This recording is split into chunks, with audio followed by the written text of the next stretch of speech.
გურამ ქურდოღლიანის 10 სულიანი ოჯახი დაბა ბაკურიანის ერთ-ერთ სახლში ცხოვრობს. მის უფროს ვაჟ ზურაბს 3 შვილი ყავს და უკვე დიდი ხანია მამისეული ოჯახიდან ცალკე გასვლაზე ოცნებობს. 1998 წელს, როდესაც ბაკურიანის საკრებულომ ადგილობრივ მაცხოვრებლებს სამოსახლო და სათიბი ნაკვეთები გამოუყო, ზურაბ ქურდოღლიანსაც 1 ჰექტარი მიწა ერგო. 1 წლის შემდეგ ზურაბ ქურდოღლიანმა გამოყოფილ მიწაზე სახლის საძირკველი ჩაყარა. ასე დაიწყო 9 წლიანი შენება, რომელიც ჯერაც არ დამთავრებულა. სახლი ხან მეზობლების, ხან ათესავების, ზოგჯერ კი დაქირავებული მუშების ხელით ჩენდებოდა. ყველა ეხმარებოდა. შაფათობა იყო თუ კვირაობა იყო, გამოვდიოდა ვეხმარე ფუნდამენტის გათხრაზე. თვითონ ჩვენთანგანს რაც შეგვეძლო, იმას ვეხმარებოდი. თვითონ ჩვენი ოფლი არის ამ საძირკველში ჩაყრილი და ამ ოჯახში ჩაყრილი. მშენებლობისათვის საჭირო ზოგიერთი მასალა, მაგალითად რიყის ქვა, ზურაბ ქურდოღლიანმა საკუთარი სატვირთო მანქანით მდინარის პირიდან მოზიდა. ფაქტიურად ქვა არ მეყიდე, ეს არის მდინარის ნაპირებზე. ვაგროვებდი იქიდან სილა სილა ბაკურიანში სილის კარიერი ჰქონდა ადგილზე. ადგილობრივებს ჰქონდათ იმის პერსპექტივა, რომ მისული იყვნენ და გამოეტანათ უფასოდ აძლევდნენ რა. სამშენებლო მასალების მოტანისას ქურდოღლიანს სატვირთო მანქანა გადაუბრუნდა და ხერხემალი დაუზიანდა. თუმცა 3 თვის შემდეგ, როდესაც ფეხზე დადგა, კვლავ განაგრძო სახლის მშენებლობა. როდესაც ნახა, რომ თანხა არ ყოფნიდა, თავისი კუთვნილი 1 ჰექტარი მიწა რამდენიმე ნაწილად გაყო. თავისთვის 1 ნაწილი დაიტოვა. დანარჩენი გაასხვისა და მშენებლობისათვის საჭირო თანხა ასე იშოვა. და ნაწილი მიწისა გავყიდე 2 ნაკვეთი. საკმაოდ თანხა ავიღე რა, იქიდან ის დამეხმარა. 2001 წლის ზამთარში ქურდოღლიანების სახლს დამსვენებლებმა მიაკითხეს. ცოლ-ქმარმა, რომელთაც ბავშვი და ძიძა ახლდა, თან 1 ოთახი იქირავეს. ბავშვი და ძიძა დასასვენებლად დატოვეს, თავად კი უკან გაბრუნდნენ.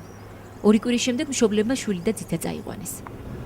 1 წლის შემდეგ ოჯახი კვლავ ბაკურიანში ჩამოვიდა დასასვენებლად. ამჯერად სხვა სახლში გაჩერება გადაწყვიტეს, თუმცა ბავშვმა კვლავ ქურდოღლიანების ოჯახში ისურვა დასვენება, რადგან იგი ქურდოღლიანების პატარა შვილიშვილს გიორგის დაუმეგობრდა.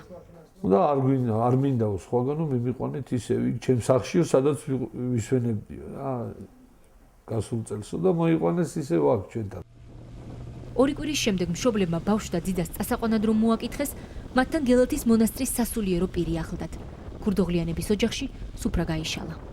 სუფრა გავშალეთ და ვიპურმარეთ ამ დროს ჩემ დაუნებურად აი ესეთნაირად თუ ეს სახლის კურთხევა რო იყო და არა ქრისტიანი გვეჯი და გვერდზე მოსანათლი მყავს მეთქი და აქედან ჩაეყარა ჩემი შვილის მონათვლას და ტარიელის დაახლოება ჩვენთან. პატარა გიორგი ქურდოღლიანი 2002 წლის ნოემბერში გიორგობისთვის გელათში მონათლეს. მისი ნათლია, რომელიც ქურდოღლიანებმა 2001 წელს გაიცნეს, ეგრეთ წოდებული კანონიერი ქურდი ტარიელ ფოცხვერია აღმოჩნდა. თუმცა ქურდოღლიანები ფოცხვერიას წარსულით მაშინ არ დაინტერესებულან. ფოცხვერია რომ კანონიერი ქურდი იყო, ეს ზურაბ ქურდოღლიანმა რამდენიმე თვის შემდეგ გაიგო, როდესაც მისი მამის სახლში ქუთაისიდან პოლიციელები მივიდნენ. ტარიელ ფოცხვერიას არ იცნობო?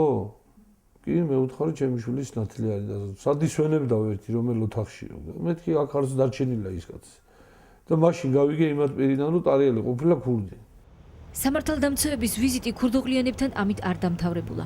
2006 წლის ზამთარში ზურაბ ქურდოღლიანი ჯერ ბორჯომის პოლიციის განყოფილებაში დაიბარეს და დაკითხეს. შემდეგ კი თბილისში, სოდის შენობაში მიიყვანეს. შემიყვანეს შენობაში, რაც მქონდა ჯიბეში ტელეფონი, რამე ყველაფერი დამატოვინეს და შევედი და დამკითხა ერთდროულად სადღაც 3-4 გამომძიებელი მედგა თავზე და მეკითხებოდა ყველა. როგორც მოგვიანებით გაირკვა, ზურაბ ქურდოღლიანი ტარიელ ფოცხვერიასთან დაკავშირებულ პირად მიიჩნიეს, ხოლო სახლი, რომელსაც იგი დაახლოებით 10 წელია აშენებს, პროკურატურამ კრიმინალური გზით ნაშოვნი ფულით აშენებულ სახლად ჩათვალა. ფოცხვერიასთან ნათილმირონობა ქურდოღლიანებს ძვირად დაუჯდათ. ჩვენ ახლა ორივეს 2005 წლის დეკემბერში საქართველოს პარლამენტმა მიიღო კანონი ორგანიზებული დანაშაულისა და რეკეტის შესახებ. კანონმა განსაზღვრა რეკეტთან ან ქურდული სამყაროს წევრებთან დაკავშირებული პირის ცნება. ახალგაზრდა იურისტთა ასოციაციის წარმომადგენლის თამარ რევაზიშვილის თქმით, იმისთვის რომ ადამიანი ქურდული სამყაროს წევრთან დაკავშირებულ პირად იქნას მიჩნეული, უნდა აკმაყოფილებდეს 3 მოთხოვნას. უნდა ქონდეს პირს ეს ქონება საკუთრებაში, იურიდიული დოკუმენტაციის საფუძველზე, უნდა არსებობდეს საკმარისი მტკიცებულებები, რომ ეს ქონება მოპოვებულია დანაშაულის შედეგად და ამავე დროს ქურდული სამყაროს წევრი უნდა სარგებლობდეს ამ ქონებით. ზურაბ ქურდოღლიანი ამ მოთხოვნიდან მხოლოდ ერთს აკმაყოფილებს. კერძოდ იგი იურიდიული დოკუმენტაციის საფუძველზე ფლობს დაბა ბაკურიანში მდებარე მიწის ნაკვეთსა და სახლს. მეორე მოთხოვნა, რომლის თანახმადაც უნდა არსებობდეს უტყუარი მტკიცებულებები, რომ ქონება მოპოვებულია დანაშაულის შედეგად, ქურდოღლიანების საქმეში არდევს. მტკიცებულება, რომელიც გენერალურ პროკურატურას ზურაბ ქურდოღლიანის წინააღმდეგ გააჩნია, არის 4 პირის ჩვენება, რომელთაგან 3 პოლიციელია. სხვა სისხლის სამართლის საქმეში პოლიციის მუშაკებს დააწერინეს, რომ თითქოს და მათ გაუგიათ, რომ ზურაბ ქურდოღლიანის სახელზე აღრიცხული სამსართულიანი სახლი რეალურად არის ტარიელ ფოცხოვრიას საკუთრება. სხვა სისხლის სამართლის საქმე, რომელზედაც ადვოკატი ზაზა ხატიაშვილი საუბრობს, 2006 წელს ტარიელ ფოცხოვრიას წინააღმდეგ აღიძრა. უკრაინიდან საქართველოში ჩამოყვანილი ტარიელ ფოცხოვრია 2006 წლის 16 ნოემბერს გაასამართლეს და 11 წლით თავისუფლების აღკვეთა მიუსაჯეს. 5 დღეში საქართველოს გენერალური პროკურატურის პროკურორმა ირაკლი ჭიღლაძემ თბილისის საქალაქო სასამართლოს სამოქალაქო საქმეთა კოლეგიას სარჩელით მიმართა და 7 პირისათვის ეგრეთ წოდებული დაუსაბუთებელი ქონების ჩამორთმევა მოითხოვა. ამ პირებში ტარიელ ფოცხოვრიას მეუღლესთან, მეზობლებსა და სხვა პირებთან ერთად ზურაბ ქურდოღლიანიც აღმოჩნდა. ქურდოღლიანის წინააღმდეგ ტარიელ ფოცხოვრიას საქმეზე დაკითხული 4 მოწმის ჩვენება გამოიყენეს. აქედან 3 მოწმე პოლიციელია. ისინი ქურდოღლიანის სახლს ხან სახლად, ხანაც კი სასტუმროდ მოიხსენიებენ. პოლიციელი გიორგი მიქელაძე. ჩემი ინფორმაციით კანონიერი ქურდი ტარიელ ფოცხოვრია არის ზურაბ ქურდოღლიანის შვილის ნათლია. მათ ერთმანეთი გაიცნეს, როდესაც ტარიელ ფოცხოვრია ისვენებდა მის ოჯახში. კანონიერ ქურდ ტარიელ ფოცხოვრიას აქვს მშენებარე სასტუმრო დაბა ბაკურიანში, რომელიც გაფორმებული აქვს ზურაბ ქურდოღლიანზე. პოლიციელი ლერი გელაშვილი. ჩემი ოპერატიული ინფორმაციით, ტარიელ ფოცხოვრია, რომელიც არის კანონიერი ქურდი, არის მისი შვილის ნათლია და ტარიელ ფოცხოვრიას მის სახელზე გაფორმებული აქვს დაბა ბაკურიანში მშენებარე სასტუმრო. პოლიციელი გივი მიქაბერიძე. ზურაბ ქურდოღლიანს კარგი ურთიერთობა აქვს კანონიერ ქურდთან ტარიელ ფოცხოვრიასთან. ეს უკანასკნელი არის მისი, ანუ ზურაბ ქურდოღლიანის შვილის ნათლია. ტარიელ ფოცხოვრიას ქურდოღლიანის სახელზე აქვს გაფორმებული მშენებარე სასტუმრო. წარმოგიდგენიათ პოლიციელი რომ ამაზე ხელს მოაწერს, რომ ბაკურიანელებისგან გაიგო, თურმე ეს ზურაბ ქურდოღლიანის სახლი კი არ ყოფილა, ვიღაცა ტარიელ ფოცხოვრიას ყოფილა. ან ერთს იცნობ, ან მეორეს იცნობ, ან ჩვენი ოჯახის საქმეები იცი. რომ აწერ ამ ხელს, ხო უნდა იცოდე პოლიციელმა რა რისთვის აწერ და ვისთვის აწერ. ჩვენ ვცადეთ გაგვერკვია თუ ვისგან გაიგეს პოლიციელებმა, რომ მშენებარე სახლის სინამდვილეში ქურდოღლიანის კი არა ტარიელ ფოცხოვრიასია. გიორგი მიქელაძემ, რომელსაც დაბა ბაკურიანის პოლიციაში მივაკითხეთ, ჩვენთან საუბარს თავი აარიდა. ხელმძღვანელობის გარეშე ვერაფერს ვერ გეტყვით რა. ჩაახერეთ ის ხალხი, ვინც იძლევა იმის ნებართვას, რომ ინტერვიუ ვინა თქვენ ხელმძღვანელობა, თქვენზე უფროსია? სამართლოს უფროსი ბატონო. ბორჯომში? ბორჯომში. ასაც გეტყვია. და ისა თქვენ ადასტურებთ, რომ მართლა ისინი მე არაფერს არ ვადასტურებ ჯერჯერობით, მეგეუნებით ჩაახერეთ სამართლოს უფროსი. საქმის ყურში. ჩვენ წერილობით მივმართეთ საქართველოს შინაგან საქმეთა სამინისტროს და მოწმედ დაკითხულ პოლიციელებთან ინტერვიუს ჩაწერა ვითხოვეთ. შინაგან საქმეთა სამინისტრომ პასუხი არ გაგვცა. კიდევ ერთ პოლიციელთან გივი მიქაბერიძესთან გასაუბრება ტელეფონით ვცადეთ. ქურდოღლიანების სახლთან დაკავშირებით თქვენ ახართ იქ მოწმეთ. და აცხადებთ მე როგორც წავიკითხე თქვენი ჩვენება, რომ დანამდვილებით იცით თითქოს ეს სახლი არის ტარიელ ფოცხოვრიას. მე მაგაზე ვერაფერს ვერ მოგცემთ რა. ვერაფერს ვერ გეტყვით. ბოდიში კარგად ზანდება. კი, მაგრამ საიდან გაქვთ ეს ცნობა? ტარიელ ფოცხოვრიას საქმეზე დაკითხული მეოთხე მოწმე გიორგი ჩადუნელი ბორჯომის სარეგისტრაციო სამსახურში მუშაობს. მან დაკითხვისას ასეთი ჩვენება მისცა. სასტუმროს ფაქტობრივი მესაკუთრე და მფლობელი არის კანონიერი ქურდი ტარიელ ფოცხოვრია, რომელსაც მე ფიზიკურად არ ვიცნობ. რამდენადაც ჩემთვის ცნობილია, ხსენებული სასტუმრო შენდებოდა უშუალოდ ტარიელ ფოცხოვრიას სახსრებით. ბაკურიანელებისთვისაც ცნობილია ხსენებული სასტუმროს კანონიერი ქურდის ტარიელ ფოცხოვრიასთვის კუთვნილების შესახებ. გიორგი ჩადუნელს ჩვენ სამსახურში მივაკითხეთ, თუმცა მან გასაუბრებაზე უარი განაცხადა. მე დაუნდილებით ისე რომ მაგის დოკუმენტი არა რაღაც რო არის რო არის. რეგიო სხვა სიტუაციები მიგება და მაგას რა სიტუაცია? ეგ ის მომენტი.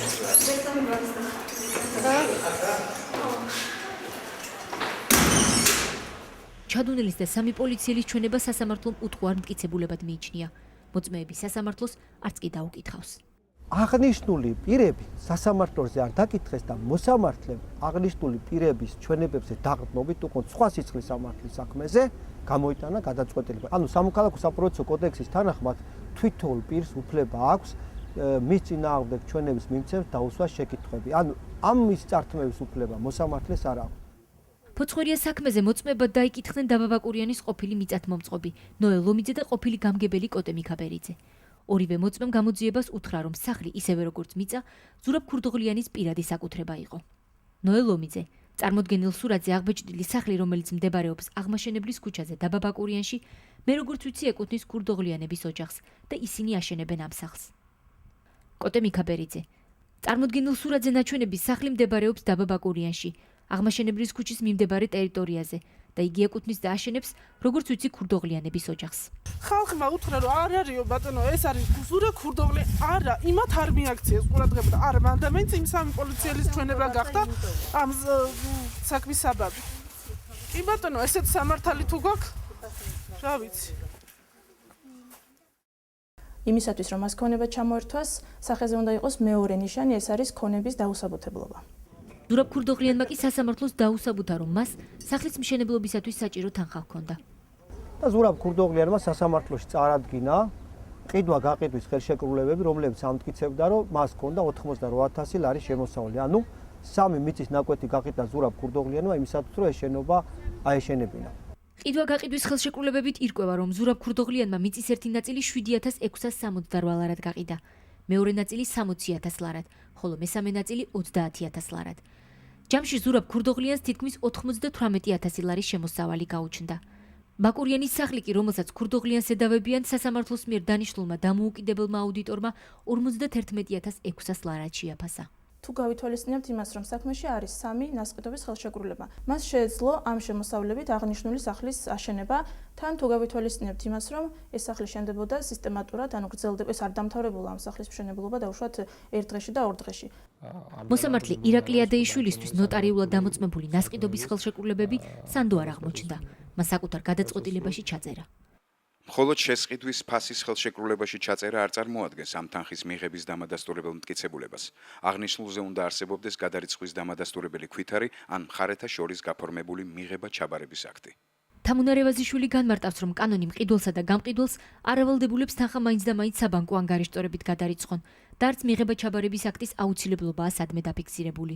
ანგარიშწორება შეიძლება მოხდეს უნაღდო ანგარიშწორების ნაღდი ანგარიშწორების წესდაც, ანუ თანხის ხელზე გადაცემით. შესაბამისად, ეს საკმარისია იმისთვის, რომ სასამართლოს ნასყიდობის ხელშეკრულება ჩაეთვალა მტკიცებულებად.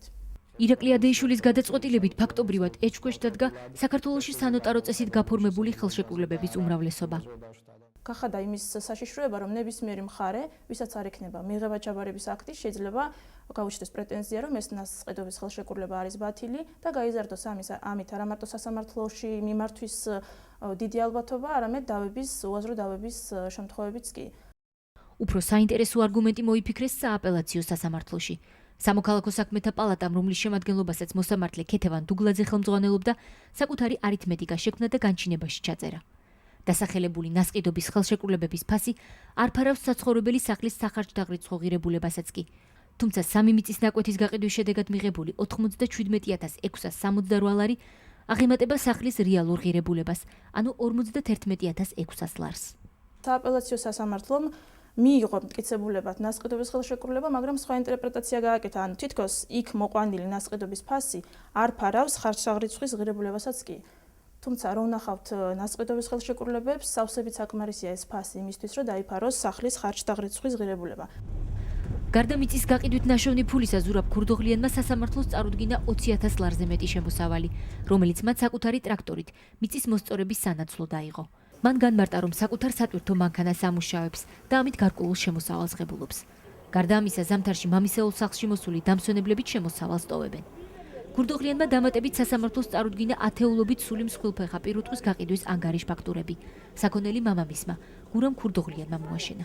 მეურნეობიდან დაწყებული ჩემი მამამძელს უამრავი საქონელი ყავდა. აი მისი ფაქტურებით, რომ ისინი გაყიდული არის და ოჯახში არის შემოსული, აი იქიდან მოყოლებული, აი ეს ფაქტურებიც კი გაგვაჩნია ოჯახში აბსოლუტურად.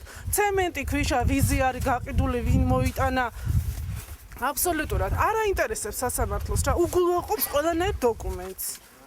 არ აინტერესებთ უბრალოდ. გენპროკურატურამ თავის სასარჩელო განცხადებაში სახლთან ერთად ზურაბ ქურდოღლიანის კუთვნილი მიწის ნაკვეთიც მოითხოვა.